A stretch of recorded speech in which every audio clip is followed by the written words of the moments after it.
semuanya, wah ujian SPPI udah di depan mata dan ternyata di luar nalar ya teman-teman. Soalnya ada 200 lebih dan waktunya sangat terbatas. Sehingga teman-teman harus terbiasa dan harus bisa ngerjain dengan secepat mungkin. Nah sekarang aku menampilkan soal di layar teman-teman semua. Ini soal yang tentang bahasa.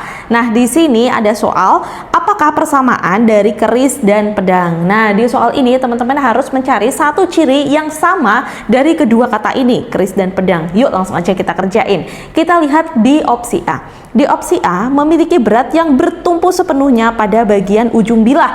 Nah teman-teman ini kurang tepat ya, karena tidak semua keris dan pedang ini punya berat yang bertumpu sepenuhnya di bagian ujung bilah gitu.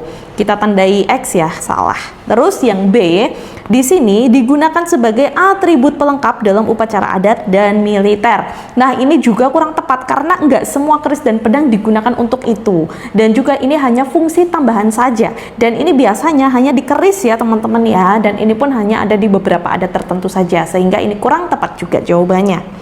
Terus di opsi yang C, untuk opsi yang C digunakan sebagai simbol jabatan dalam pemerintahan tradisional. Nah teman-teman, untuk simbol jabatan ini juga ada hanya di beberapa jabatan saja dan biasanya juga ini keris gitu ya teman-teman, sehingga ini juga kurang tepat.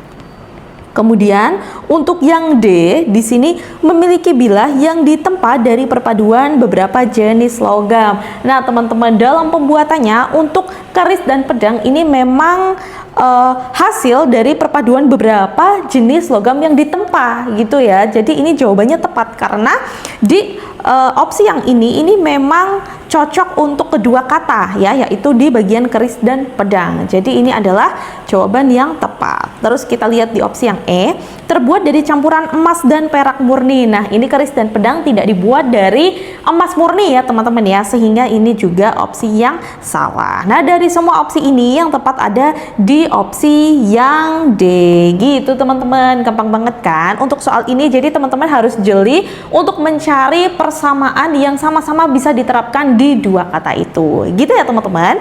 Nah sekarang teman-teman coba lihat di soal berikutnya agar teman-teman makin paham. Teman-teman kerjakan dan tulis jawabannya di kolom komentar.